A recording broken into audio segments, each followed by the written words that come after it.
Okay, way back 2017, nagpunta ako sa doktor and nagpa-test ako dahil medyo mataba ako noon.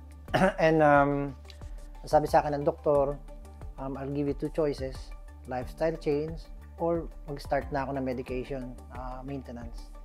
So obviously, I chose to do a lifestyle change and nag-start akong tumakbo, which I was doing since bata ako. Then I met a doctor here in Abu Dhabi who was also into running.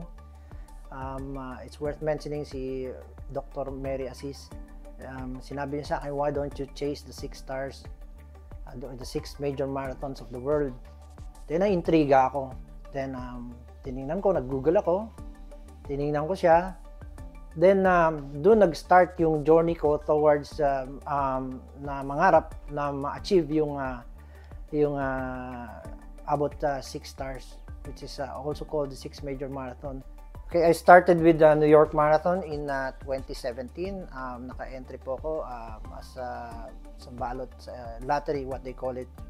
And hindi ko alam na ganun pala kahirap makapasok at that time. Luckily, on my first time, I got into New York Marathon.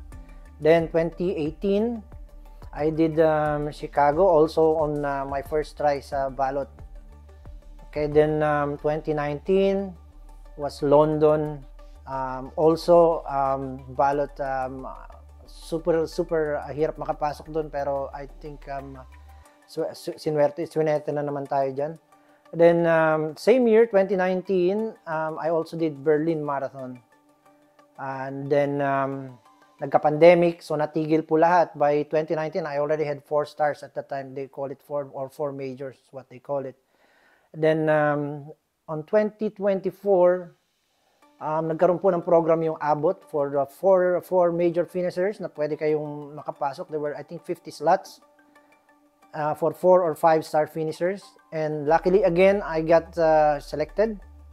So may 5 na ako. Then 2025, this year, I managed to get into Tokyo again through lottery, and that concludes my my 6 major marathon. Doon ko po siya nakuha.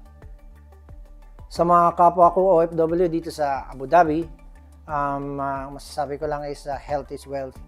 Kailangan po nating alagaan ang ating mga sarili, and one way of masasabi kong maalagaan natin ang sarili natin is through running or endurance sports. Huwag po kayo matakot magsimula. Lahat po tayo ay nanggaling sa, I would say, siguro tayo couch potato or hindi naman talaga malakas tumakbo. Pero huwag po kayong mag-alala. Meron po tayong grupo, meron po tayong mga kapwa OFW na handang tumulong po sa inyo para sa fitness journey nyo. And who knows, one day, ma-achieve nyo rin po itong 6 stars medal. Kung hindi man, at least para sa health nyo na rin.